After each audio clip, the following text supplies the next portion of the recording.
Hello, and Liam here from Games, Brains, and Head-Banging Life, gbhblofficial.com for short. And it's video game track by track, and it's a biggie and a difficult one, if we're honest, because there isn't really a straightforward OST for the original 1996 survival horror game Resident Evil, obviously developed and published by Capcom for the PlayStation. It's the first game in the Resident Evil franchise. It should need no introduction. I shouldn't need to tell you anything about it. So I'm not going to. As simple as that. If you don't know Resident Evil, what rock have you been living under? Because you don't even have to play the games. You'll know the name. Yeah. But it's Well, some music. people might. I was going to say, sorry. Some people might know it as being called Biohazard. So there you There go. you go. Even if your knowledge of Resident Evil goes, what, those Mila Jovovich movies, you still know Resident Evil. How dare you? oh, mate, I'm still adamant. I stand by this. After seeing Welcome to Raccoon City, I now have more appreciation for the Mila Jovovich movies. Oh, the Oscar-worthy by comparison. There you go. Its music was composed by Makito Tomozawa, Koichi Hiroko, and Masumi Yudia, with Takahashi Nilgaki handling the director's cut dual shock version, because it's easy to forget. There were variations on this, including the Sega Saturn had different variations on it, and the dual shock version, and the Resident Evil director's cut, I think it was called, had different variations as well. It's easy to forget that. We're just covering what is traditionally known as the Resident Evil soundtrack. Basically, 48 pieces of music. Some are segments, some are actual more long-term memorable. Majority are very recognizable for anyone that obsessed over this game in the way that I did, that you did, and have played probably, I want to say, maybe not triple figures, but certainly up in the higher echelons of double figures. Yeah, I mean, for me, like when I think of Resident Evil soundtrack, I always go more to the second game. It's one that I've listened to far more than the first one. Because I do think that maybe like when the first game released and when that was like at its peak, I was like a little bit younger maybe. So I have played it, I completed it a bunch of times, but maybe not quite as much as you have. So listening through to this soundtrack was like some of these things really like was a jolt from the past for me, which was cool. But then there were other ones where like I haven't heard it for quite a long time because maybe it's not one that I would get if I was going to replay a Resident Evil game. I always go back to two as my favorite one. And like Mm. what one is great in its own right, obviously, and I love the remake and everything as well. But I'm probably more likely to play the remake as well. I think it obviously surpassed the first Of original course. one. So yeah, so it was interesting for me. Of course, and this would start a trend of simply the most batshit brilliant credit musics in Resident Evil game series ever. Yeah, because it's interesting because when listening to the soundtrack, I assume we listened to the same one that was on YouTube. It's in Yeah, I like forget. was Wrong your one order. sort of in like a back to front order? That's Yeah. it. That was Because the exactly first what one is I should have sent you the link, because I normally do, and I didn't send you the link. So I'm glad you found it. The exact same one. It was the wrong way round, back to front. yes, because the first track is the end credits music. Yeah. So Yeah. we're reversing it, and we're starting with introduction movies, which is the part that plays just before the menu screen. It's a little slice of nostalgic horror. That's all it is. But I've always wondered, in that scene, who is that who's being killed, I wonder? Presumably it's Bravo. Presumably it's someone in Bravo, right? Who's screaming in it? That's a good question. It's an iconic scream, that's for sure. But who is it? Yeah, who is it? Then we get zombie eating Kenneth. It's nice and gory. The sound of crunching flesh with the moan of the zombie. It's an iconic Resident Evil scene. This fits it nicely. Yeah. All I could think just while listening to this was just poor Kenneth. I feel really bad for Kenneth. Indeed, indeed. All right, where's Wesker? Huge fan of this. It is one of my personal most iconic Resident Evil pieces. It is super eerie, super cold, and very dark.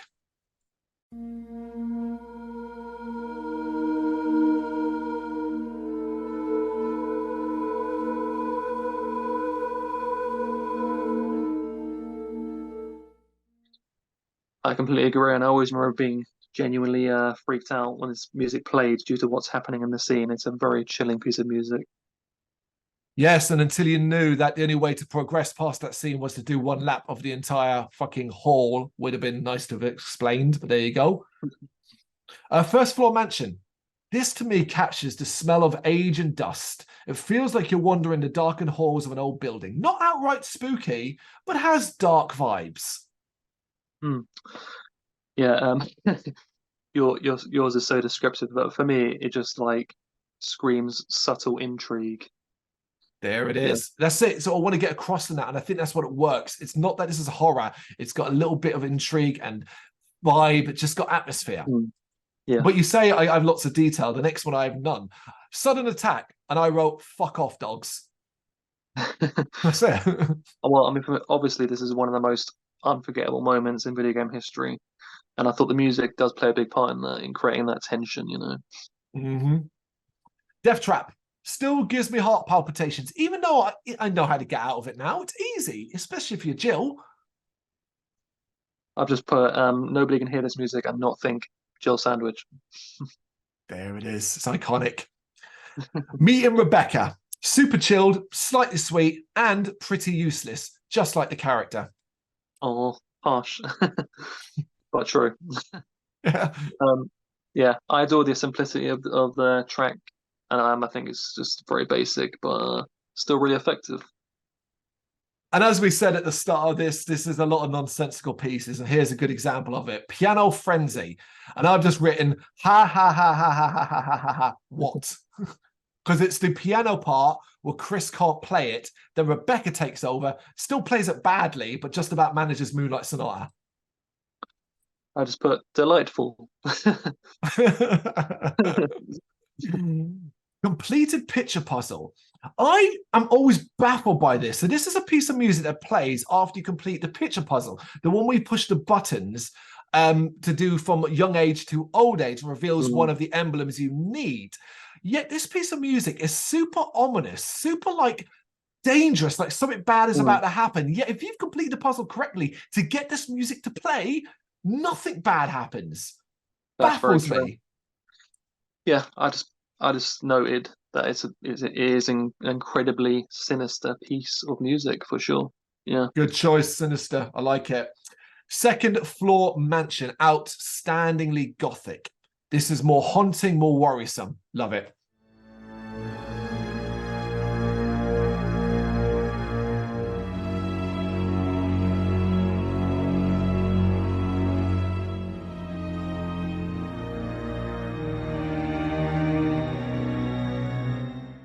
It's just more Resident Evil goodness for me. It captures that Resident Evil feeling. Forest is dead. I think it says a lot about this piece that I actually don't really remember this. And I realize, you know what it is? It's because it's a location I get in and get out of. You go out there, you grab the grenade launcher off his body, and you get the fuck out before the crows do you damage, because they fly in. Yeah, I find this to be a fairly subtle piece of music, but I guess the blood pumping. Yeah. And then we hit save room. Listen, it's iconic. It reflects the safety and peace you currently have. They nailed, and it's not just in this game, it's in a lot of Resident Evil games. You need those moments of just where you do feel safe. And the save room pieces of music, and in the first one, do that perfectly. Yeah, I mean, is there anything more soothing than the sound of the save room music in a Resident Evil game? It instantly washes over me and makes me feel calm and relaxed. Just makes me kind of like, it made me kind of miss, like nostalgic and miss this era of games a little bit, just hearing that kind of music, And actually feeling safe and just being able to, oh my God, and then, all right, I'm going to save now, and then go back out and deal with the monster of it all.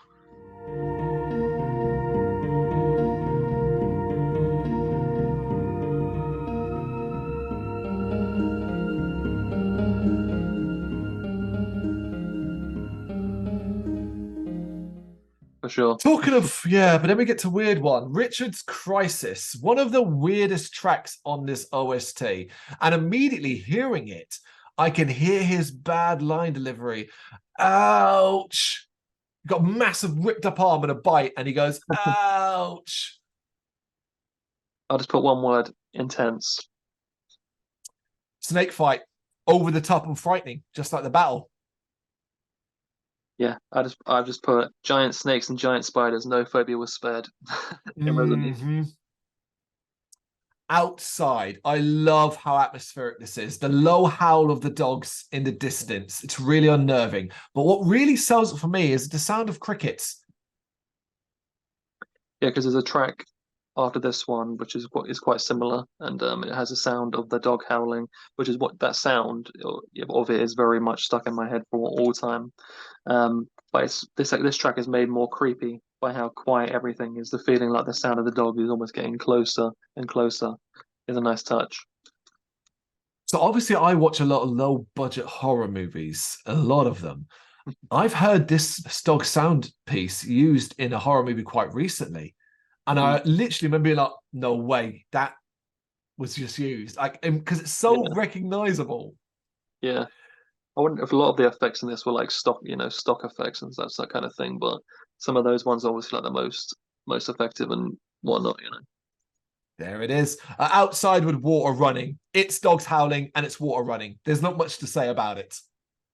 Yeah, like I already mentioned, it's that damn dog howling. It gets just that creepiness. It really takes you back to playing it for the first time and experiencing it.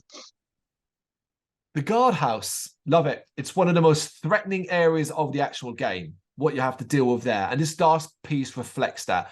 I also really love how it's got the vibe of the mansion style pieces of music, but it's clearly different as well.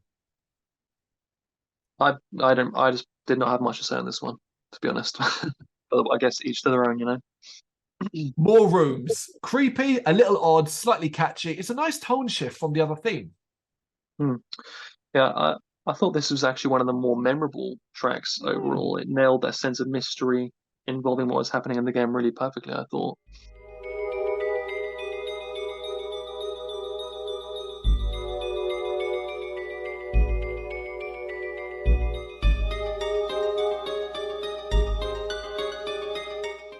Yeah. The guardhouse basement. Again, it's just so memorable. The twinkly melody and echo does portray the sense of watery danger without being too obvious. But its darkest layers that grow in power is a really cool touch too. Yeah, I thought this really evoked the sense of creepiness and intrigue that you would want from a Resident Evil sound piece of music, but I found it a little bit repetitive at the same time. True. All right, Planet 42. Meh. No, don't care for this one. It's not very impactful. Yeah, I thought it's still a track that fills you with panic. It kind of still captures that feeling that you feel during the moment in the game. Then we've Caught by Planet 42, and I didn't really remember this one at all. Don't really care for it, and I was like, wow, I don't really remember this one. Yeah, it's just further tension and then more intensity starting to build up. Wesker is found. I just wrote ruddy, mysterious stuff. Yeah, this has a sort of mystical quality about it that I quite like. The hunter is coming. One word, terrifying. Yeah, I just put that I don't like the hunters, so I'm not a fan of this one. Fucking hunters, mate. First floor mansion revisit. Now, I really love that they changed the themes up on your return. They could have just stuck to what they originally played in those, and they didn't. That was very, very cool. And this time, I think it reflects the confidence you might have because you've made it a fair bit into the game, and you might be feeling a little bit more cocky, a bit more confident. It's got a lot more weapons and ammo, but new dangers now lurk because of hunters and things like that. Yeah, I just listened to this track. It made me feel that they just don't quite nail atmosphere like they used to. Mansion basement, a bit of a hidden gem that is quite unnerving. It really made this new area that we hadn't been to before in the mansion seem like a terrifying fresh prospect.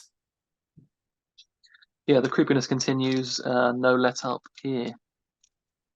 Second floor mansion revisited, still haunting, but it has a more peaceful edge to it. And I realized that's because in that upper floor area, there are a lot more safe areas, particularly after you take out a few hunters here and there.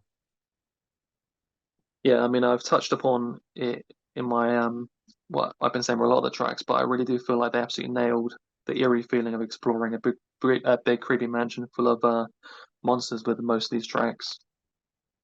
There it is. The zombie is coming. It still makes me laugh that they made this random cutscene for a zombie coming down the stairs as though it was some sort of special zombie. When it comes through the door, it is just a normal zombie. And this is the music that plays over it. It feels like it's a bigger deal. And the remake, they would actually use that and go, oh, this is a Crimson Head, and we're going to use that. But here, just a normal zombie. It made this random cutscene. Did somebody have leftover budget? And we're like, I'll just do that.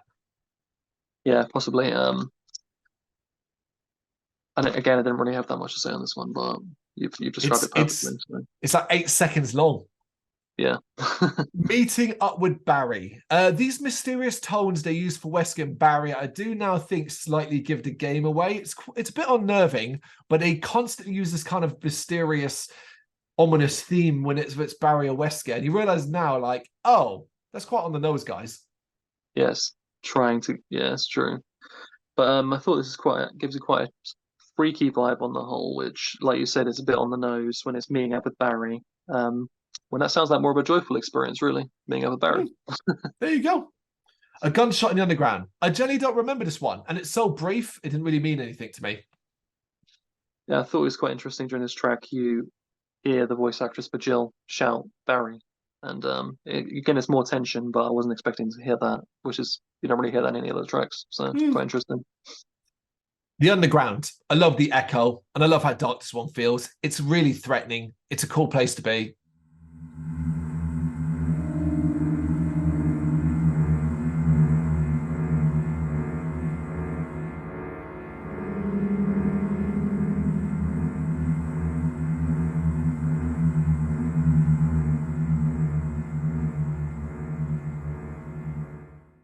Thought this was a little bit of a nothing track, really.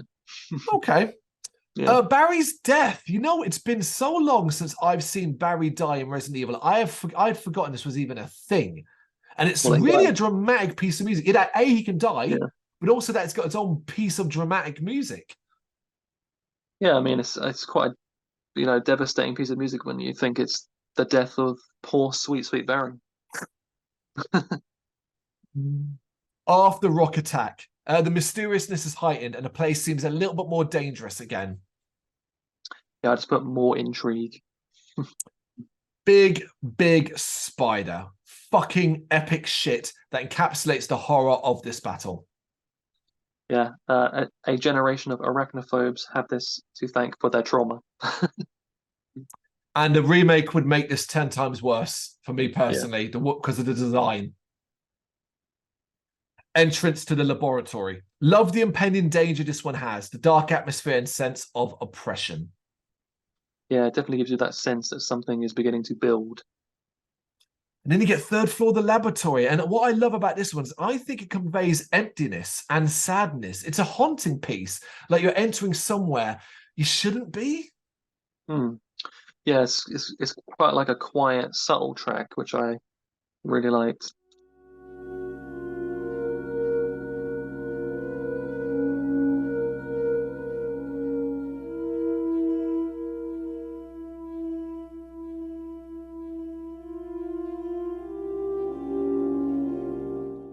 Because what's quite fascinating is when you bear in mind you're at the end of the game and you reach this point, and all you're kind of dealing with in there is zombies. Hmm. There's nothing really bigger until you get into further in, and then you meet some fucking other things. But there you go. Slide projector, clever, as it has mystery to it, but it also feels revelatory. And of course, if you actually look at the slides, you will see something there that will give a lot of the game away. Hmm. Yeah, it's just more tension.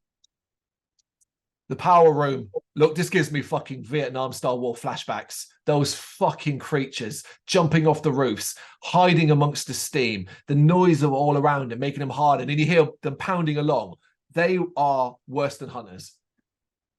Yeah, one thing that I always don't enjoy in horror games is when there's loud sounds in rooms, as it makes it really hard to hear any nearby enemies. And that fear Mm-hmm. likely started because of rooms like this one. Love it, love it. Wesker's theme. I don't care for this one overall. I don't find it that memorable. Yeah, I thought it definitely sounds like the kind of music you would associate with a hero of some kind, not an insane villain at all. Now, fair enough, he isn't quite like the megalomaniac that he will become, but he's That's still fair. like got Yeah, ideas of grandeur here. yeah. I mean, it's in there, isn't it? Hmm. Barry's Revenge. I didn't recognize this at all. In fact, I couldn't even work out where it plays. Yeah, I kind of agree with that. I don't know, nothing much to say. I mean, I always like Barry as he's a fine character, and we have him to thank for many of the unintentionally hilarious bad voice acting in the game. So there's that. He is a legend for that. Okay, the Tyrant's Room. It's a big moment, obviously, and the sound of equipment running and beeping gets across the medical science side of things perfectly, I think. Yeah, there's some nice subtle sound effects and are very creepy, like the yeah. Close up of the tyrant. It's a very brief and ominous piece of music that tells you shit is going to go down in a moment. Again, not much to say on this one. There it is. Yeah, it's so short. Yeah. Tyrant breaking loose. Is it dangerous? That's what the music first conveys to me. And then the realization that it is a monster. This has got a very old school horror vibe to me. Hmm. Yeah, I always remember the first time I saw the Tyrant floating there in that test tube, only to break free. It's a scary moment in the game, and I think its intense music suits it well. Yeah, they've never been able to replicate that tyrant and begin like showcase ever. They've always been trying to, I think, in every And game they've since. tried, yeah, You know, yeah. The trigger system. Look, it's iconic, and I even hear it in my head right now. And if I did, it still makes me panic. The triggering system has now been activated. All researchers and guards should take cover immediately. Unlock all rooms for evacuation. exactly.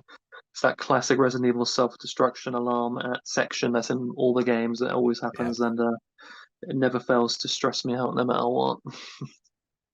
Long Lost Friend. This plays, if you don't know, is when you've got all the MO discs, and have rescued either Jill or Chris. It's a peaceful section, the last moment of peace before heading back into fray. Yeah, many other tracks do a great job of getting your imagination rolling, and I think this is a fine example.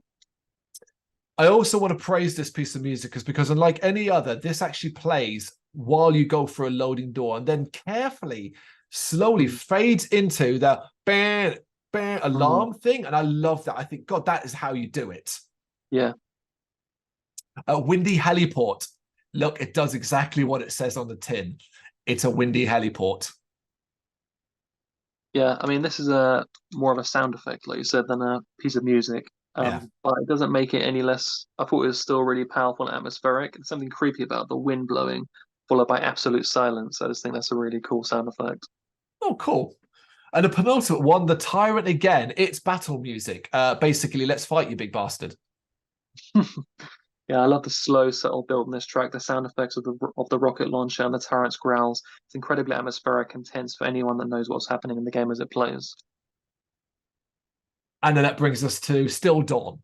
Yes, and then credits actually has its own title. It's Still Dawn, and it is absurdly good. Who thought, right, in the Resident Evil pitch or music wing went, yeah, what we'll do for the end credits, you crack out your guitar and just go balls to the wall with it, soloing away, just whatever, Yeah. a banging rock tune. That's all we need to end this horror game. And that's what they nail. It is so fucking intense and catchy.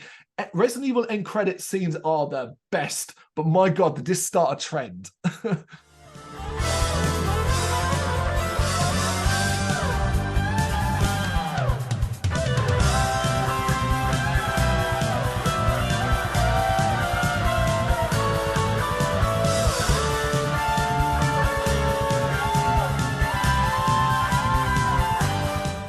Yeah, this felt like a blast from the past for me. It's one of those jolts of nostalgia for me, but one I haven't had in quite some time. It's again, like you said, not one that you'd necessarily imagined in a horror game, but it's full of bangers of guitar riffs, and it's quite amusing. It's like they knew you had gone through so much trauma and horror that they wanted to give it that feeling of lightheartedness. And I think this is a good example of anyone that claims that Resident Evil went a bit off the rails in terms of eccentricity as it went along. Is go back and play the very first game. This is the end credits music. I think it's always kind of been there. Yeah. Because they would never be this mad. Like in Resident Evil 2, they would do two variations of different styles. Resident Evil 3 would have a beautiful piece of piano. Resident Evil 4 famously has sorrow. Does that mean like they would never ever hit this level of insanity? And it was in the first fucking game. Exactly. Okay, that is the 48 tracks of that we found basically to sum up Resident Evil. 48. So basically, if you can, choose five. That you would say at a best, yeah, because it's 48. I did make a top three. Okay, if you can chuck in two more, because I think I've done five for some reason. Yeah, I did five. Yeah, you did five. Okay. Shall I start at Yeah, go for it. Start one or five. Whichever you want. Then mine on an order. Okay, well, I'll do number one for me, which straight away, which is Savoring. As I mentioned, I mean, that's just a piece of music that I can hear if I wanted to relax and just calm down and just, yeah, feel zen. It just like Yeah. fills me with that feeling. So I love it. I will jump my in next- there and say, I will just jump in and say that I also have Savor Room. It's one of mine. It's iconic. Yeah, for the second one, I've gone with Where's Wesker? Yeah, I just think it's a very chilling piece of music. Yeah, Well, my second one then will be Big Big Spider. Big Spider, no. And maybe a surprising one because I think you didn't really highlight this as being one of your favorites on the. But I went with More Rooms. No, oh, very good. Yeah, because my next one then is the Guardhouse. It's the one that plays before that. So we're in the same area, but you've gone for More Rooms and I went for Guardhouse. And it's funny because More Rooms, Yeah, a lot of it you'll end up going through because unless you're doing the whole V-Jolt thing, you might not spend as much time in those rooms. that's very true. But I just thought it really nailed like the entire like feeling behind the game, the mystery and everything. I think it did it was great. Okay, two more. I think I have to put Sudden Attack in there just because that is just an iconic moment. The music that plays during that, it's possible, it's probably one of the most memorable moments in the entire Resident Evil franchise for most people, and one of the most iconic horror game moments that like scarred a lot of people, that people still talk about today. I still see people talking about all the time. So I think it has to be in there for that reason. Indeed, it is an iconic horror moment. I will throw in Second Floor Mansion, the Gothic haunting version. Yeah, and my last one would be Second Floor Mansion Revisited. I think they just, like I said, they nailed the feeling of exploring this big creepy mansion full of mystery and monsters. Yeah, that's mine. And my last one is the end credits Still Dawn. I can't help but picture a Japanese composer standing on the desk in Capcom headquarters with his guitar, someone with a wind machine, hair blowing back while he's screaming out this solo. And they're like, that is our end credits music. Wicked. Looking mad. Definitely very surprising to hear that at the end. There it is. And that is our video game track by track for the very first Resident Evil game. We will, of course, continue these at some point in the future. Resident Evil 2 was winking at us and obviously having an iconic soundtrack too. But for now, what do you reckon about some of our thoughts on these pieces of music? Let us know in the comments. Thank you very much for watching. If you'd like to see more content like this, please consider hitting the subscribe button. It is gratefully appreciated. You can find us over at gbhbl.com, our full website where reviews, news and so much more goes up daily. We're also on all social media platforms, Facebook, Instagram, Twitter, Threads, at gbhbl. Just search for gbhbl and you will find us out there. We also have merchandise on sale. You can access the shop via the website.